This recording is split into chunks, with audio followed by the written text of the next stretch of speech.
kabarnya pagi ini anak-anak? Alhamdulillah, luar biasa. Allahu Akbar. Semuanya senang? Semuanya bahagia? Bahagia. Alhamdulillah. Ada yang nak hadir temannya nak? Ada siapa nak? Hafizah izin. Ya. Mudah-mudahan Hafizah segera bisa bergabung dengan kita ya. Selesai urusannya. Sebelum memulai pelajaran, seperti biasa, kita tepuk semangat dulu. Oke? Ya. Tepuk semangat. Dang dang dang, ding ding ding, dong dong dong, dang dang dang, ding ding ding, dong dong dong. Sa, aha aha, na, aha aha, na, aha aha, semangat. Alhamdulillah semuanya bersemangat. Coba kalian pernah mengalami mati lampu?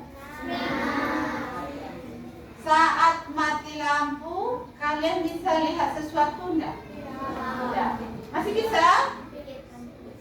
Saat mati lampu, tidak ada malam hari, mati lampu. Terus kita bisa lihat enggak, Nak? Enggak.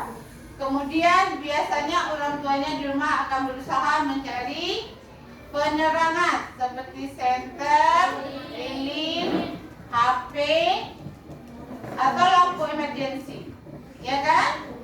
Nah, kalau udah ada lampu, senter, kemudian lampu emergency, bisa tidak kita melihat lagi? Bisa. Jadi ada dua hal yang bisa membuat kita melihat. Yang pertama, mata. Yang kedua, cahaya. Coba sekarang cahayanya kan sedang banyak. Tutup matanya semua. Bisa tidak lihat? Bisa? Nanti masih bisa? Coba tutup matanya semua. Tutup sama tangan. Nah, kalau kayak gini bisa lihat enggak? Enggak. Coba buka lagi matanya. Berarti ini membuktikan untuk melihat kita butuh dua hal. Ada mata dan ada cahaya. Nah, cahaya itu ternyata ada sifat-sifat khususnya. Siapa yang masih ingat? Atau siapa yang tahu apa saja sifat-sifat cahaya? Yang pertama,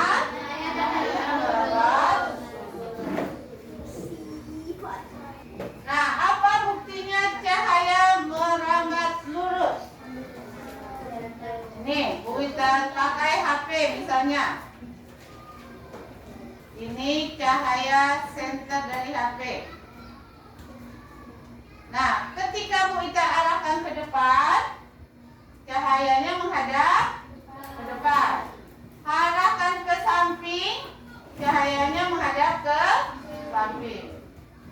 Pernah atau dalam kehidupan sehari-hari, ketika kita berjalan pada malam hari, naik kendaraan, dihidupkan tidak lampu kendaraannya? Ya. Nah, arah lampu kendaraannya itu kemana? Selalu ke depan. Ada nak miring kiri atau ke belakang malahan? Iya? Tidak. Tetap arahnya ke depan. Itu membuktikan kalau cahaya merambat lurus. Nah, kalau gambarnya bisa juga kita melakukan percobaan seperti ini. Kita pakai percobaan ini. Kita di center, kasih lubang. Kertasnya pernah kita cobakan kan? Nah, kalau kertasnya digeser ke kiri atau ke kanan, apa yang akan terjadi? Kita tidak bisa lagi melihat cahaya karena sudah terhalang. Ya kan? Nah, ini contoh dari percobaan yang membuktikan kalau cahaya merambat lurus. Kemudian apa lagi sifat cahaya berikutnya? Cahaya dapat menembus benda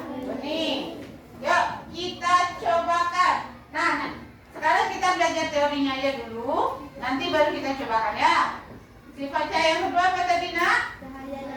Cahaya dapat menembus benda bening. Cahaya dapat menembus benda bening. Apa contohnya benda bening?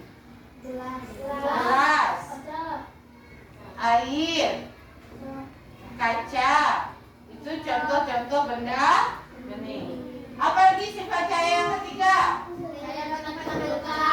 Cahaya dapat dipantulkan.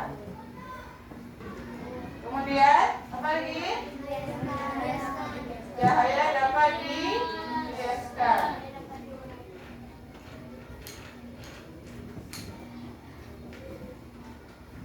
Selanjutnya, cahaya dapat diuraikan.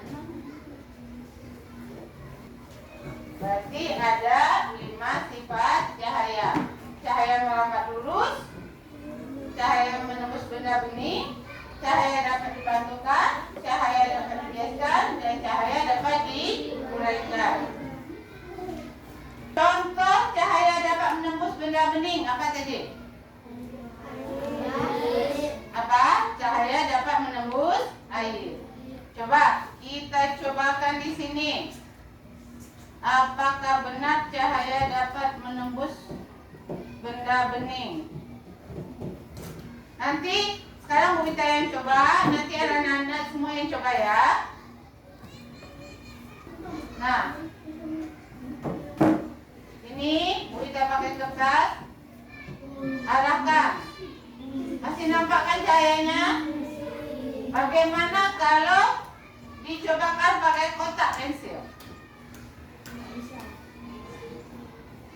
Apa yang terbentuk di kertas jadinya? Bayangan pintar. Kalau dia menembus benda, kalau dihadapkan dengan benda bening, dia tidak akan membentuk bayangan. Kalau benda gelap atau benda tak tembus cahaya, dia akan membentuk bayangan. Nanti masing-masing akan coba ya. Itu bukti cahaya dapat menembus benda bening. Kemudian cahaya dapat dibiaskan. Dibiaskan itu artinya apa nak? Apa kemarin? Dibiaskan artinya apa? Dibelokkan, pintar Zidan. Apa contohnya? Pensil masukkan ke dalam gelas. Ya, kita coba ya. Nah, kita cari. Apa yang terjadi dengan pensilnya? Pensilnya kelihatan seperti harta. Karena ada pembiasan cahaya. Kapan terjadi pembiasan cahaya? Kalau coba sifat pasif. Apabila cahaya merambat ya melalui dua media, pintar. Apabila cahaya merambat melalui dua media, maka akan terjadi pembiasan cahaya atau pembelokan cahaya. Kemudian cahaya dapat diuraikan. Contohnya pada kegiatan apa nak? Langit. Cahaya putih dapat diuraikan. Nah, udah bisa semua? Kita cobakan? Ya, kita cobakan. Sekarang kita akan mencobakan tentang sifat cahaya. Cahaya dapat menembus benda bening, cahaya dapat dipantulkan, dan cahaya dapat dibiaskan. Silakan Ryan, Zidan, Radit, Abian, sama Sultan ke depan untuk mencobakan. Coba buktikan kalau cahaya dapat menembus benda bening.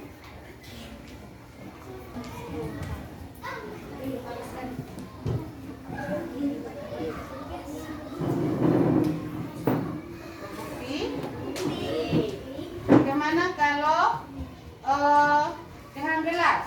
Ini dengan botol, ini dengan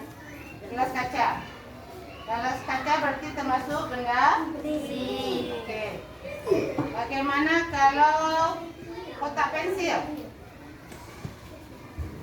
Apakah kotak pensil itu termasuk benda bening? Lanjut. Bagaimana dengan kaca? Kaca.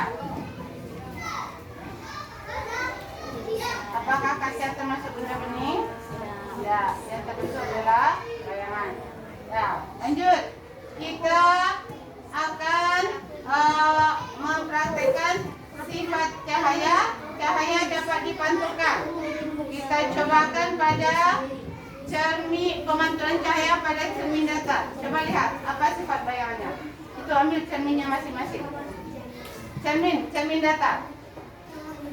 Nah, coba lihat bagaimana bayangannya. Ukurannya coba lihat. Ukurannya gimana? Ukurannya sama. Coba lihat kiri dan kanannya. Terbalik bagian kiri dan kanan. Kemudian apa lagi? Coba didekatkan cerminnya ke wajah. Jangan dekat kali. Nah, dekat. Coba jauhkan. Lihat bayangannya. Sudah jauh. Kalau didekatkan cerminnya ke wajah, bayangannya juga dekat. Kalau dijauhkan, bayangannya juga jauh. Nah, coba lihat sifat bayangan pada cermin cembung. Ini cermin cembung. Bukan, cermin cembungnya kita cuma dua. Coba lihat. Ini cermin cembung. Nah, apa bayangan yang dilihat? Apakah wajah kalian lebih besar atau lebih kecil? Lebih kecil. Kemudian terbalik bagian kiri dan kanan. Coba yang cermin cembung lagi, cermin cekung lagi. Cermin cekung. Nah, coba lihat yang cermin cembung. Cermin cembung. Cermin cembung itu apa tadi? Bayangannya lebih kecil. Coba lihat. Yang bayangannya lebih kecil.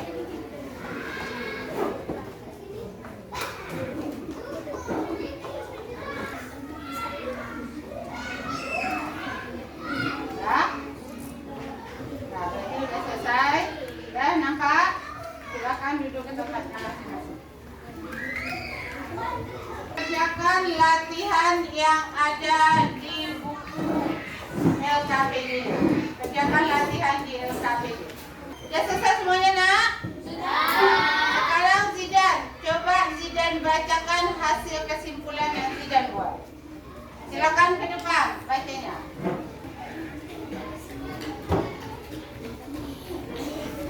Cahaya dapat menembus benda bening. Contohnya, cahaya senter dapat menembus gelas bening. Ketiga, cahaya dapat dipantulkan. Cahaya dapat dipantulkan oleh benda yang memiliki permukaan yang mengkilap. Sifat bayangan pada cermin datar. Bayangan tegak dan semu atau maya. Kedua, besar dan tinggi bayangan sama dengan benda. Ketiga, jarak bayangan ke cermin dengan jarak benda ke cermin.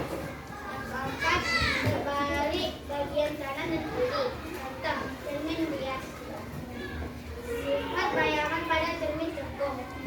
Pertama, jika letak benda dekat ke cermin, bayangan diposisikan tegak, semu atau maya.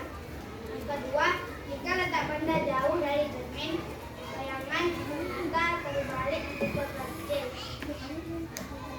Ketiga, jika letak benda cukup jauh dari cermin, sifat bayangan nyata diperbesar. Contohnya, bagian cekung sendok besi. Cermin cekung. Sifat bayangan semu, cukup kecil dan tegak. Jadi, pelajaran kita hari ini dapat disimpulkan. Yang pertama, untuk dapat melihat sebuah benda, kita butuh dua hal. Yang pertama, mata. Yang kedua, cahaya. Terus, cahaya itu mempunyai sifat-sifat. Yang pertama, dia hanya akan merambat lurus.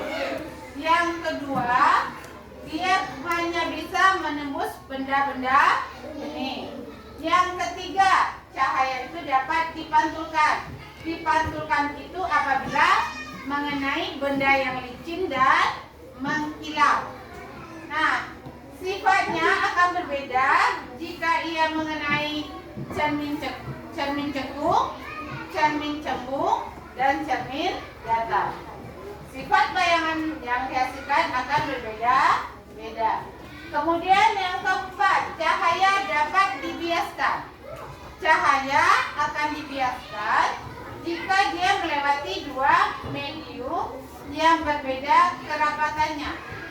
Yang kelima, cahaya dapat diuraikan. Yang dapat diuraikan itu adalah cahaya putih. Menjadi apa? Menjadi menjadi pelangi. Cahaya putih dapat diuraikan menjadi pelangi. Itu kesimpulan kita hari ini. Ada yang mau bertanya? Kalau enggak, berarti bagaimana pelajaran hari ini bisa dimengerti? Nah, bagaimana dengan alat medianya bisa bantu? Bisa bantu dulu mengerti? Kalau semuanya mengerti, berarti pelajaran hari ini kita sampai di sini. Insya Allah besok kita sambung lagi dengan Umi. Persiapkan materinya di rumah, baca-baca biar besok kita bisa tanya jawab. Kita akhiri dengan membaca hamdalah.